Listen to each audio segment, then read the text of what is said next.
again in person. And it's good to be back in Israel, even during such terrible days. As the U.S. Secretary of Defense, I am here in person to make something crystal clear. America's support for Israel is ironclad. And I extend my deepest condolences to the Israeli people for those killed or wounded in this terrible slaughter by Hamas. I'm also here in solidarity with all the families still living the waking nightmare of not knowing the fate of their loved ones. And we will continue to coordinate closely with Israel to help secure the release of the innocent men, women, and children in the clutches of Hamas, including American citizens. Now, Israel is a small country, a place where everybody knows everybody. And in times of trial, the intimacy of your society deepens the intimacy of your grief. But that's not a weakness. It is a profound strength. And in times of testing, Israelis know what to do. Over this awful week, we've seen Israeli hotels and homes take in those who've had to flee. We've seen long lineups to donate blood. We've seen WhatsApps explode with messages as people race to support neighbors in anguish. And perhaps because I'm a retired general, I was especially moved by the story of a retired general named Noam T-Bone. His son called him on Saturday from his home near Gaza to say that Hamas terrorists had stormed their kibbutz and were closing in. And the retired general jumped into his car in Tel Aviv and raced toward the combat zone, linked up with other fighters, and rescued his son, his daughter-in-law, and his granddaughters. And when the general arrived at their house, one of his granddaughters just said, "Grandpa's here." These are rays of hope in a terrible week. And in times like these, sometimes the best thing that a friend can do is just to show up and to get to work. Now, this is no time for neutrality or for false equivalence or for excuses for the inexcusable. There is never any justification for terrorism. And that's especially true after this rampage by Hamas. And anyone who wants lasting peace and security for this region must condemn and isolate Hamas. Hamas does not speak for the Palestinian people or their legitimate hopes for dignity, security, and statehood and peace alongside Israel. As a former commander of Central Command, the deliberate cruelty of Hamas vividly reminds me of ISIS.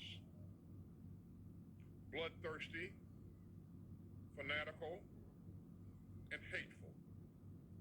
And like ISIS, Hamas has nothing to offer but zealotry, bigotry, and death. The world has just witnessed a great evil. The deadliest attack on civilians in the history of the state of Israel, and the bloodiest day in Jewish history since the end of the Holocaust.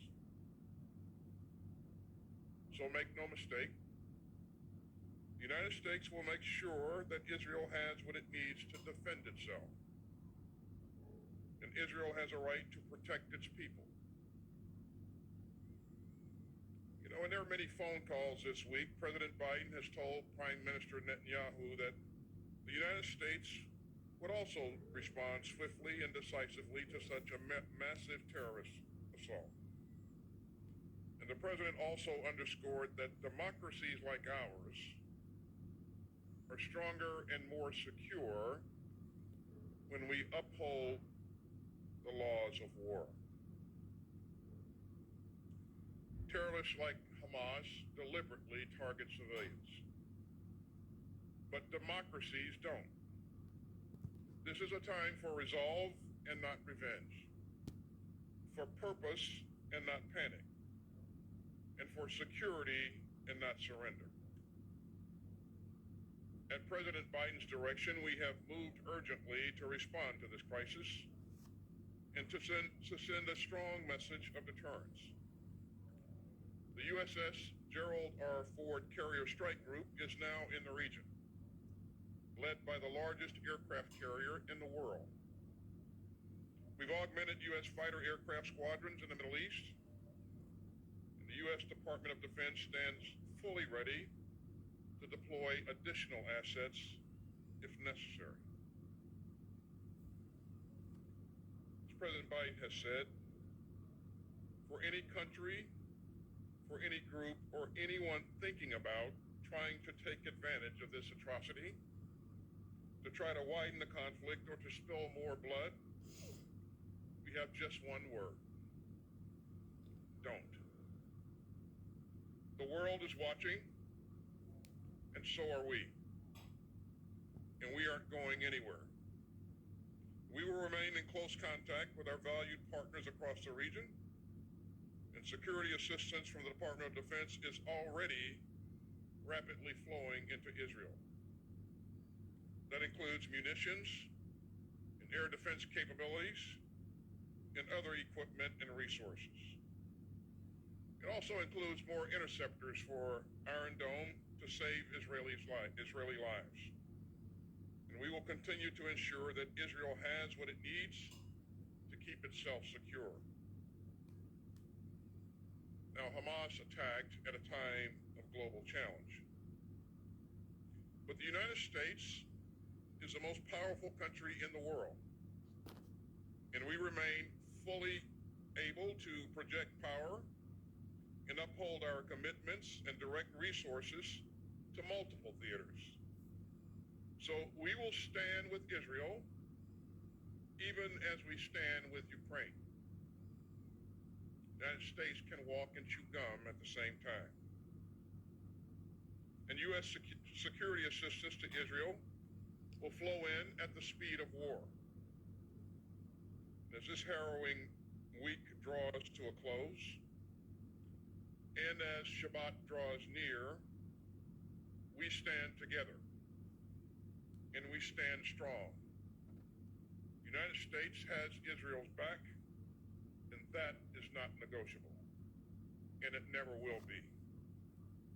And after this terrible week, I wish you and all the people of Israel Shabbat Shalom. Thank you. Thank you, Mr. Secretary. Your presence in the Eastern Mediterranean clearly projects power, but should Israel be attacked from the north, from Hezbollah in Lebanon, will you be willing to exercise your force and join the fighting? I ordered additional assets to the region to bolster deterrence. And again, the message that we would send to any country or group thinking to take advantage of this situation and widen the conflict, don't.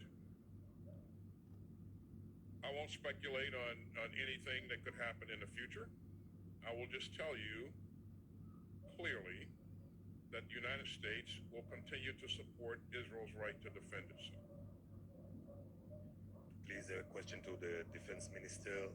השר גלנט, דיברת בתחילת השבוע על כך שהמטרה של המבצע היא למחוק את חמאס. ואזרחי ישראל שואלים את עצמם מה המשמעות של זה. האם תוכל להסביר לנו מה אתה מקווה להשיג במהלך הצבאי שלך ואיך הוא אמור להסתיים, באיזה מצב חמאס יימצא? אנחנו נמוטט את שלטון החמאס. Make sure that this threat will never be there